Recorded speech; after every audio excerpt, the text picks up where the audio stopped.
Et salut à tous, c'est avec plaisir que je vous retrouve sur la chaîne GC Compare. Aujourd'hui nous allons parler dans cette vidéo de budget, puisque certaines questions me sont posées. Peut-on faire un budget course quand on crée son budget? Et bien c'est ce que nous allons voir dans cette vidéo. C'est parti!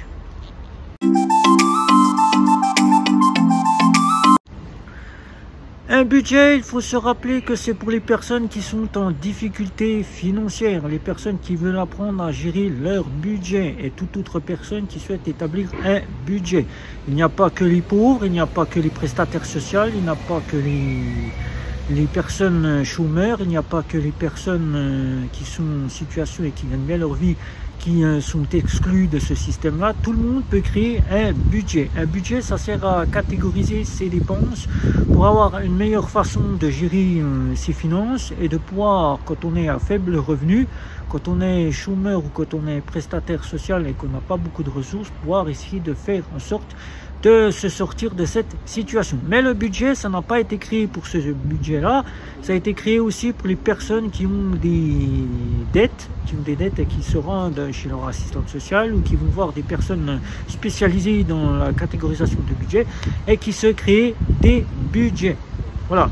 Alors un budget, l'assistante sociale elle va vous établir un plan, comme vous pouvez l'établir vous-même. Si vous êtes adepte, il y a des petites vidéos de personnes qui font des budgets, il y a des tutos sur le budget, il y a des influenceurs sur le budget et qu'ils vous proposent de comment faire un budget, établir son plan budget.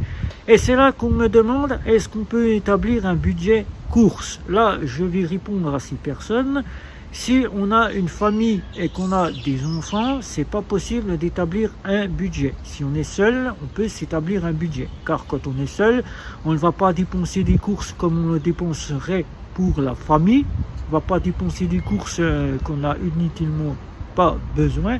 On va simplement s'établir un petit budget pour se garder un petit peu d'argent, pour se le mettre de côté ou pour se faire plaisir, car on vit seul. Mais quand on est en famille, qu'on a des enfants, créer un budget, c'est très difficile de faire un budget course. Pour se créer ce budget course, je vous avais déjà présenté dernièrement la catégorisation de budget pour les épargnes, comment se créer un budget d'épargne, comment épargner surtout, je vous avais montré. Et en janvier, je vous avais montré comment créer un budget dans une de mes vidéos. Et bien aujourd'hui, comme je suis en train de retester la nouvelle application Sumeria, Sumeria est donc devenu pour quelques mois mon compte de test, là, mon compte principal de test, auquel je fais revenir mes revenus, j'ai préparé un plan budget.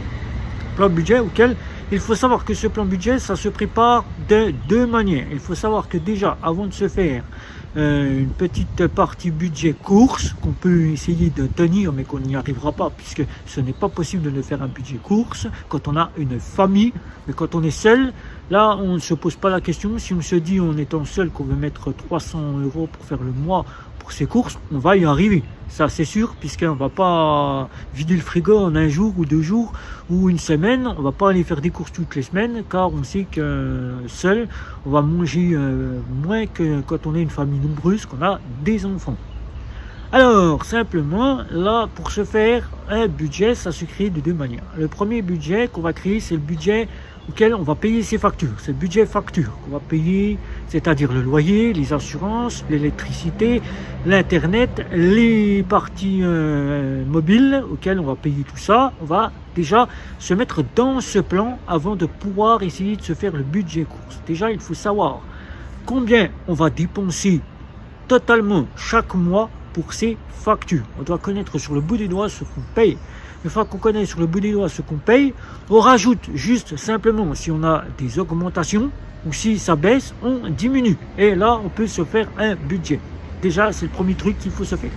Après, avec l'argent qu'il reste, cet argent, il va nous rester une partie pour la voiture. Ça, la voiture, quand je parle de la voiture, c'est pour s'il y a des réparations. Et s'il y a l'essence, si vous avez une voiture, que vous avez besoin d'essence, vous allez avoir cela. Les loisirs. Il va rester une partie pour le shopping, si vous devez vous acheter des vêtements, je le dis budget shopping, parce que c'est comme ça qu'on le renomme.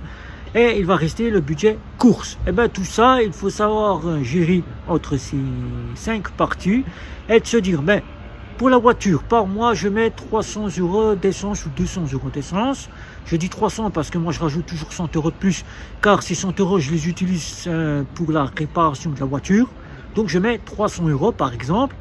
Et en habit, si par exemple je m'achète un pantalon, je sais pas moi, une veste, une chemise ou bien des vêtements pour madame. Si madame s'achète des vêtements, si elle est seule ou si si vous avez vos enfants, si vous êtes à plusieurs, vous allez catégoriser combien vous allez dépenser pour les vêtements.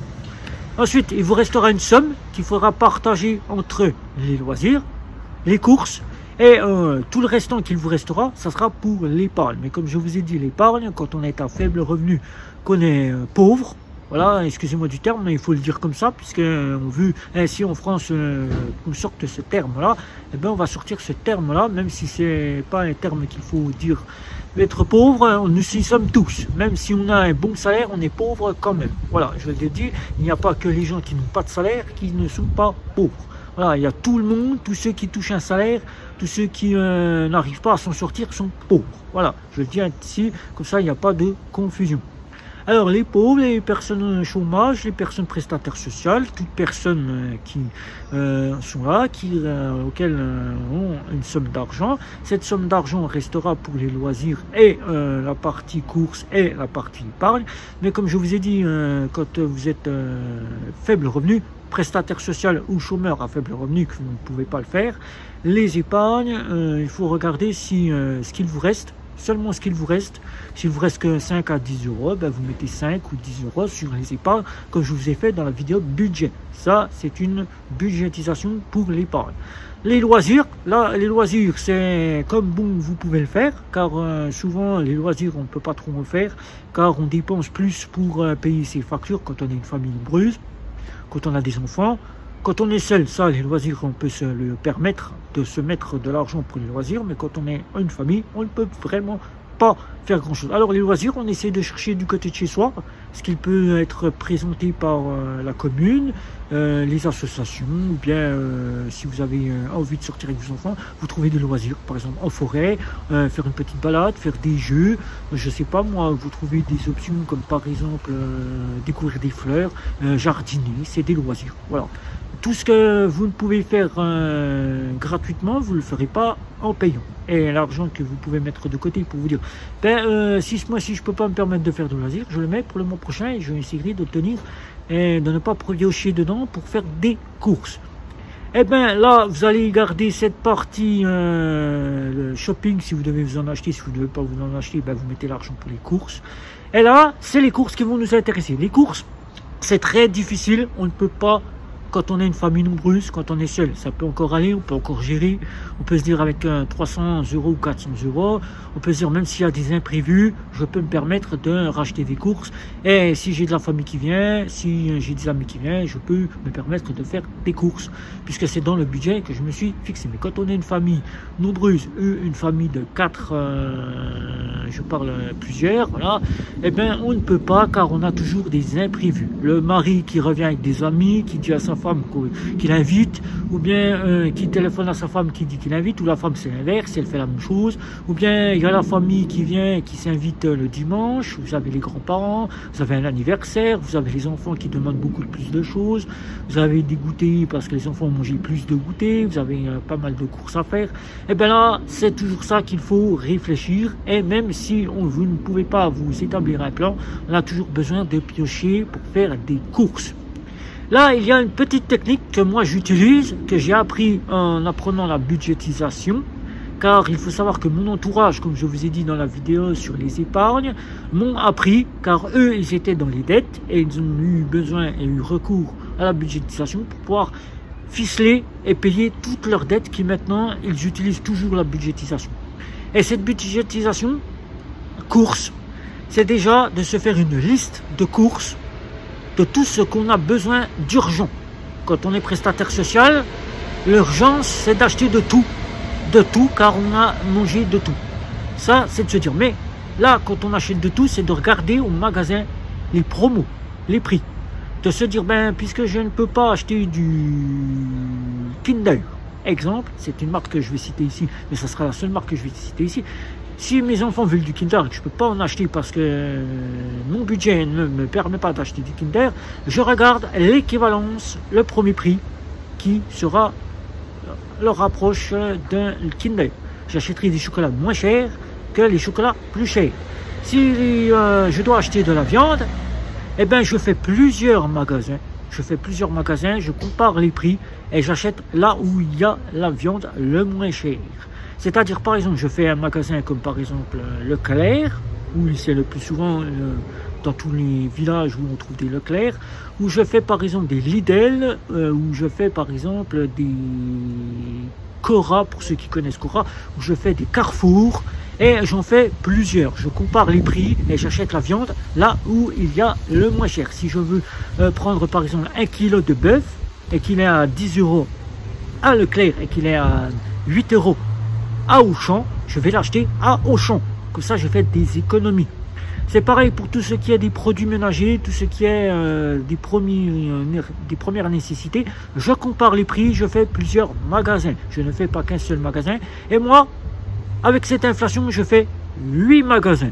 Je fais 8 magasins pour faire mes courses, pour retrouver une situation pour que ma famille et moi-même puissions manger comme quand on était au départ avant cette inflation. 8 magasins. Je n'achète pas des marques ou de gamme. Je prends des marques premier prix, des marques Ripper, des marques Carrefour. Je prends des marques Auchan, je prends des marques Cora, je prends des marques top budget. Et il faut prendre ces marques-là qui vous feront économiser, même si on vous dit manger français. Vous le savez très bien qu'avec votre portefeuille et votre budget, vous ne pourrez pas aller manger chez le producteur, car le producteur met des prix qui ne sont pas en accord avec votre budget. Donc achetez les prix que vous pouvez découvrir le moins cher en faisant plusieurs magasins. Ensuite, sautez sur le pas des applications de vos magasins. Les applications de vos magasins avec les cartes de fidélité. Cartes de fidélité ici qui vous rapporteront de l'argent. Ici avec les cartes de fidélité par exemple Carrefour. Ici Carrefour. Voilà. Vous avez Leclerc, vous avez les cartes fidélité auxquelles vous achetez les cartes de fidélité qui sont totalement gratuites. Vous les commandez, vous les faites faire par votre magasin, vous vous abonnez à cette carte de fidélité et tous les points que vous cumulez ou tous les euros que vous allez cumuler sur votre carte de fidélité pourront vous amener à dépenser moins que ce que vous avez en budget ficelé. Si par exemple vous avez 50 € sur une carte de fidélité, eh bien c'est 50 € que vous n'allez pas utiliser sur votre budget. Car là c'est 50 € en cas où vous avez des imprévus qui font que vous devez dépenser plus que votre budget de course. Vous utilisez cette carte de fidélité.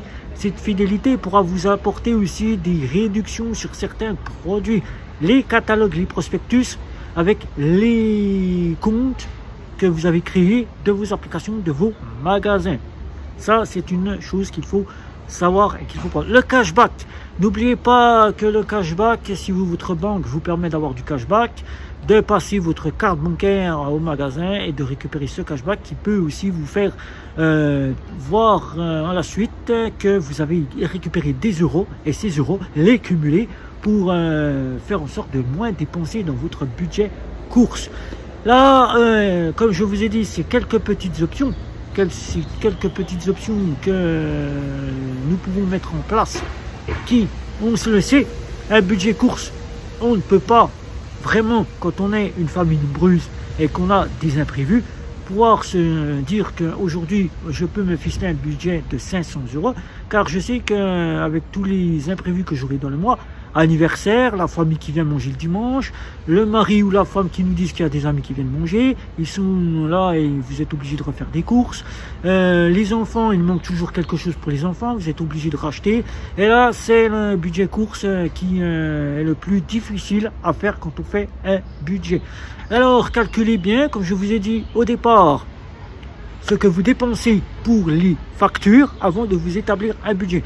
Et essayez de prévoir ne serait-ce que 100 € de plus ou 200 € de plus pour votre budget course. Même si au final vous vous dites par mois je veux un budget de 500 €, même si vous vous dites 500 € je n'y arrive pas car je sais que j'aurai des dépenses imprévues, 200 € de plus, si vous pouvez vous le permettre, de les mettre dans ce budget, de vous dire, ben, je mets 700 € et avec ces 700 € de voir si vous pouvez faire au maximum. Ou bien, de vous arranger avec, si c'est la famille qui vient, lui dire, ben écoute, tu viens, mais tu apportes des choses, tu apportes par exemple le pain, ou tu apportes des plats d'entrée, ou tu apportes, je sais pas moi, le dessert, et ça vous fera déjà économiser sur votre budget, par exemple courses. Voilà, donc ce budget courses, c'est très difficile. Je sais que dans cette vidéo, je n'ai pas pu vous dire qu'on pouvait en faire un, car quand on a une famille nombreuse, il y a toujours des imprévus. Quand on est seul, ça pose pas vraiment de problème, car seul, on va pas dépenser un budget course de 500 €, car on ne va pas manger pour 500 €. C'est très très difficile, je le sais. Voilà, donc mesdames, messieurs, si vous avez des questions sur ce budget course, eh bien n'hésitez pas. Là, un petit like, un petit abonnement, les réseaux sociaux, c'était Guillaume. Ciao, ciao, ciao.